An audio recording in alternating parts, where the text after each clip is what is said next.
The chamber loomed vast, a breathtaking fusion of glass and steel suspended in the vastness of space. The United Galactic Council's Grand Hall had been designed to inspire diplomacy, yet today, its walls bore witness to something far colder. A steady human voice, tempered with barely restrained frustration, reverberated across the room. Humanity does not seek war. President Alexander C. stood firm at the central podium, his piercing blue eyes scanning the room, challenging anyone to speak against him. He wasn't a warlord, nor a conqueror, just a leader who had seen the errors of history and knew when they were on the verge of being repeated. Across the chamber, delegates from 100 different species observed him. Some watched with interest, others with indifference, and a few with barely concealed disdain. The Zealer Dominion, represented by their towering ambassador draped in regal crimson, stood out. A smug grin curled his elongated mandibles. "Human does not seek war," Kane repeated, his voice deliberate and unyielding. "We have honored every treaty, extended every courtesy, and upheld peace, even when it came at a cost." He exhaled deeply, gathering his thoughts. But peace is a mutual commitment. It demands respect, not exploitation. The Zealer ambassador clicked his mandibles, amusement evident in his expression. "Ah, humans speak of contracts, as if they hold any weight in the void," he sneered. "You are mere infants playing at governance, thinking laws protect you. The strong take what they want, while the weak negotiate." Kane's jaw tightened. The atmosphere in the chamber felt charged, thick with the tension between a race that still believed in civility and one that had long discarded it. "Might does not make right," Kane said, his voice calm but firm. "It makes tyrants." The ambassador's amusement deepened, his eyes gleaming. "And yet, tyrants rule the stars. You humans are clever, I will give you that. You build, you explore, you dream." He paused, eyes narrowing. "But dreamers break when reality crushes them." Murmurs rippled through the assembly. Some of the lesser species shifted uneasily, the Zealer's brutal philosophy unsettling them. The Zealer did not coexist, they conquered. Kane turned to address the entire chamber. "You sit here, representatives of your people, because once long ago we all agreed that war would not be the first answer." His eyes swept the room, searching for conviction. "We have honored that agreement. The question is, will you?" The silence hung in the air like a thick fog. The Valari, a race known for their advanced technology, averted their gazes. The Orva, skilled traders, busied themselves with their datapads. The Gizhen, once human allies, now sat stiff and neutral. No one would stand with Earth. Kane knew the answer, but the realization still burned through him. The Zealer ambassador leaned forward, voice dripping with mockery. "Let me save you the trouble, President Kane. You misunderstand your place. The Council does not defy the Dominion. They fear us, and so should you." Kane fixed his gaze on the ambassador, watching the arrogance seep from every inch of him. A chime rang through the room, the sound of an urgent message reaching Kane's private earpiece. The voice of his defense minister came through, clipped and urgent. "Mr. President, we have an emergency." Kane didn't flinch. He kept his composure, masking the growing sense of dread. "Go on," he said quietly. "Europa Prime is under attack." The chamber fell silent. It took every ounce of Kane's discipline not to react, not to show the shock that gripped him. He kept his breathing steady, his stance firm, but something inside him cracked. "Casualties?" he asked, his voice steady despite the turmoil within. "Their fleet bypassed our outposts, sir. It's a massacre." The weight of those words settled into his bones. Europa Prime, a thriving colony, now a graveyard. Kane turned back to the chamber, his mind sharpening into a single, focused thought. Diplomacy was over. "There will be no negotiations," he said, his voice slicing through the air. "Final ambassador," he added, and the change in his tone made even the smug Zealer hesitate. "You move against us while seated here, pretending at peace?" The ambassador feigned ignorance, but Kane was relentless. "Do not lie to me," he snapped, his words cutting through the room like a whip, tearing away the pretense of civility. The air in the chamber seemed to thicken, Humanity's presence now unmistakably dangerous. The Zealer ambassador, for the first time, hesitated. The human before him was no diplomat. He was something else entirely. Kane lifted his chin, his voice as cold as steel. Enough talking. The chamber was silent, the shift palpable. The ambassador opened his mandibles as if to say something, but Kane cut him off. It's time for war. The words rang out like the toll of a bell. Final, unyielding. Kane turned sharply, his steps echoing with purpose as he strode from a chamber. His aides rushed to follow, security personnel moving in sync. His war council was already in action, commands streaming through their headsets. The chamber erupted into chaos, but it no longer mattered. Humanity had given the galaxy its chance.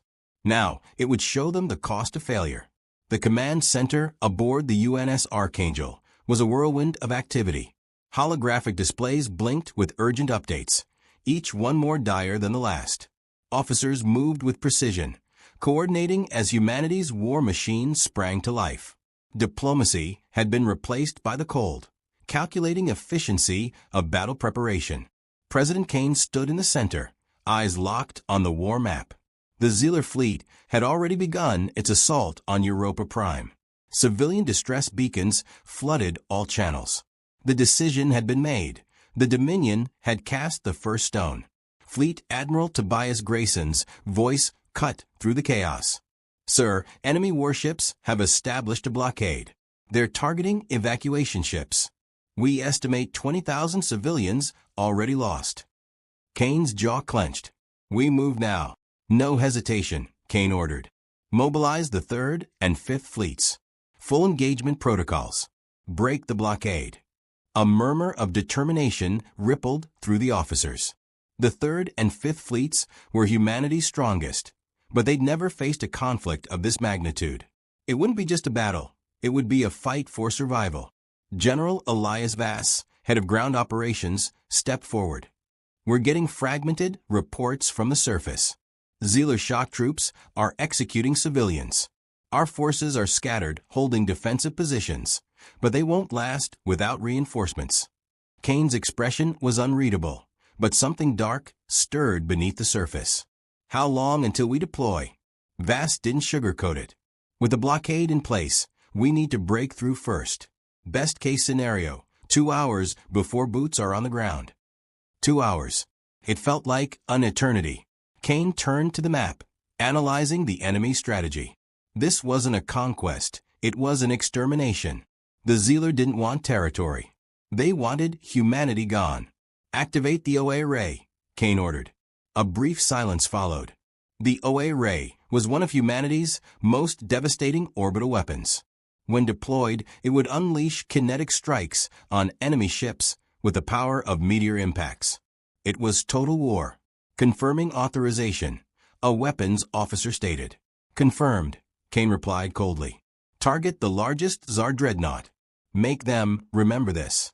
Moments later, the command was relayed, and deep within the Archangel, the magnetic accelerators hummed to life. A tungsten payload shot out at near light speed. On the war map, a single blip vanished, as the dreadnought was obliterated in an instant. The first blow of humanity's retaliation. Grayson's voice was firm. The enemy fleet is repositioning. They weren't expecting that kind of firepower. Good, Kane said. Now we push forward. The Archangel surged, leading humanity's forces into the fray. The battle for Europa Prime had begun, and there would be no retreat. The void of space burned with fire and death. Massive warships exchanged relentless fire, their energy shields flaring under kinetic rounds and plasma bursts. Human vessels, smaller but faster, weaved between the enemy's colossal dreadnoughts, striking weak points with ruthless efficiency. The 3rd and 5th fleets engaged the Zealer blockade head-on, turning the battle into brutal, close-quarters combat. The Archangel led the charge, its railguns sending out devastating volleys that shattered enemy hulls. Swarms of Tsar interceptors zipped through the chaos, their organic-looking ships pulsing with alien energy, harassing human fighters. Dogfights raged across the battlefield, tracer rounds cutting through the void. Wreckage floated, silent reminders of lives lost. Grayson's voice remained steady despite the unfolding carnage. Enemy formation is breaking, but their command ships are still holding the line. We need to push harder. A nearby officer updated the situation. Our flanking squadrons have breached their defenses. We're detecting weaknesses in their energy grid. Grayson nodded. Let's exploit it. Signal the 82nd Bomber Wing. Full payload on their central command vessel. I want that ship gone. Moments later, bombers streaked toward their target. The Zealer dreadnought at the heart of the blockade loomed like a mountain of metal. The first wave of torpedoes struck its shields, followed by the second wave, which breached its armor and set off internal explosions. With one final detonation, the dreadnought split apart. The blockade was collapsing. On the surface of Europa Prime, the battle was far from over. Cities burned as Zealer warriors rampaged through the streets. Human resistance forces fought to hold the line, taking cover and countering the alien onslaught.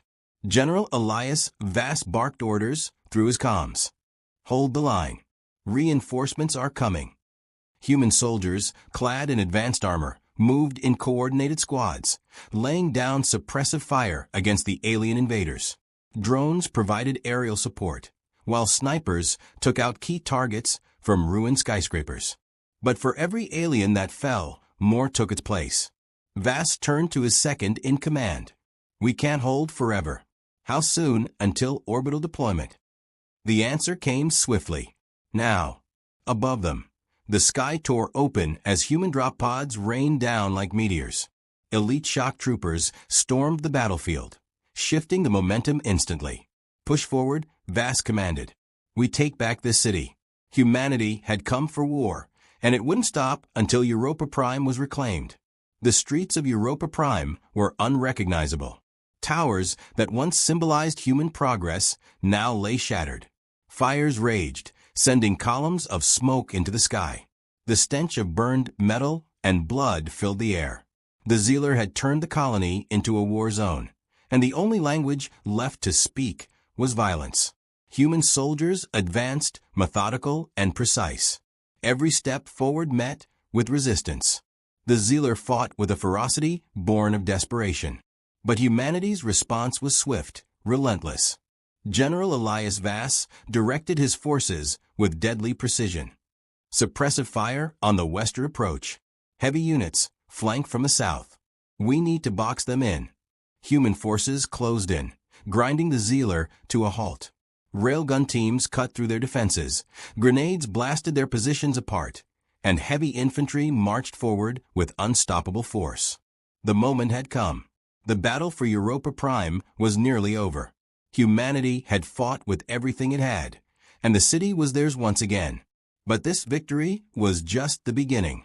Mr. President, the Zealer fleet has fully withdrawn from Europa Prime's orbit, Grayson reported. We estimate 60% of their forces are gone. Kane's gaze remained fixed on the ruin of the city. And the rest? They're retreating outside the system, Grayson replied. They're regrouping toward their core territories. Prepare for the next strike, Kane ordered. The war was far from over. Humanity would show the Zealer what it meant to fight against something that refused to be erased.